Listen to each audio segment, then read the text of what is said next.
Olá, queridos, paz a todos. Estamos de volta aqui para dar sequência à nossa contagem do Homer.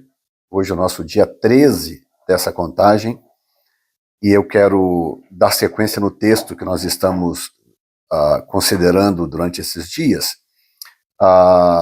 No vídeo de ontem eu li o versículo 18 de Levítico 23, 18 e 19, e hoje eu vou no versículo 20, né? Que diz assim: então o sacerdote os moverá com o pão das primícias, por oferta movida perante o Senhor, com os 2 cordeiros. Santidade serão ao Senhor para o sacerdote. Eu vou voltar no versículo 18 para poder fazer sentido, né, todo o texto. Também com o pão oferecereis 7 cordeiros sem mancha, de 1 ano, e um novilho e 2 carneiros. Holocaustos serão ao Senhor, com a sua oferta de manjares e as suas libações, por oferta queimada de cheiro suave ao Senhor. Verso 19, também oferecereis um bode para expiação do pecado e 2 cordeiros de 1 ano por sacrifício pacífico. Agora o verso 20, então o sacerdote os moverá com o pão das primícias por oferta movida ao Senhor, com os 2 cordeiros, lembra que eram 7 cordeiros. Com os 2 cordeiros, santidade serão ao Senhor para o sacerdote. Então, hoje eu quero focar especificamente sobre o que diz o final desse versículo, para vocês entenderem a importância desses portais para Deus, porque inclusive eram portais que Deus usava para abençoar os seus ministros. Então, o que o texto está dizendo é que essas ofertas aqui, parte dessas ofertas, incluindo a oferta de manjares, que eram os cereais, e 2 cordeiros dos 7, eles eram oferecidos ao sacerdote. Tá? E olha o que diz, quando diz, com os 2 cordeiros, ponto e vírgula, santidade serão ao Senhor para o sacerdote. Esses portais são portais fundamentais para se abençoar homens de Deus e mulheres de Deus, homens no sentido genérico, né? Deus criou esses portais e alguns desses portais focam especificamente na bênção de ministros, de homens de Deus, que aqui são representados pelos sacerdotes. E o texto chama de santidade ao Senhor, ou seja, a oferta era para o sacerdote, mas era santidade ao Senhor. O que significa que o plano de Deus sempre foi ter a igreja cuidando dos seus líderes, cuidando dos seus profetas, para que eles pudessem ministrar não gemendo. Olha que coisa incrível que diz no livro de Joel, perdão, é um dos livros muito conhecidos da Bíblia, não é verdade? Mas pouca gente lê o que está antes do capítulo 2, do versículo 28, que é exatamente uma cena parecida com o que nós estamos lendo aqui, só que o povo estava quebrando a regra. Tá? Olha bem, o versículo, capítulo 1, versículo 8 de Joel diz: lamenta como a virgem que está cingida de pano de saco pelo marido da sua mocidade. Verso 9, foi cortada a oferta de manjares e a libação da casa do Senhor. Os sacerdotes, servos do Senhor, estão entristecidos. Então, você pega esse texto, soma com o anterior, o texto dizendo, traga a sua oferta de manjares, traga a libação, os cordeiros e tal. É santidade ao Senhor, mas é para o sacerdote.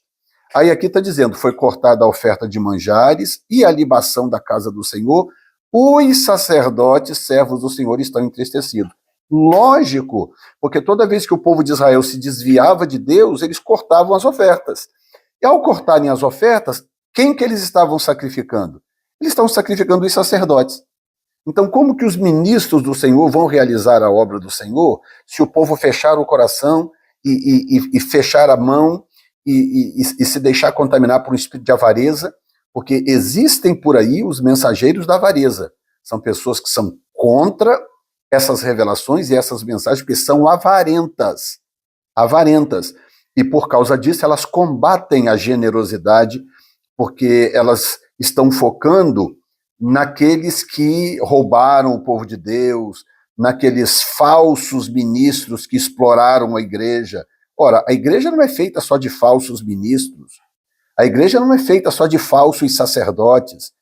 A maioria do sacerdócio na igreja é composta por homens de Deus, mulheres de Deus, gente séria, gente fiel, que inclusive sofre e paga o preço pela infidelidade dos outros. Então, aqui em Joel, versículo 9, capítulo 1, versículo 9, diz que os sacerdotes estavam gemendo, estavam chorando, porque o povo parou de dar. Olha o verso 13.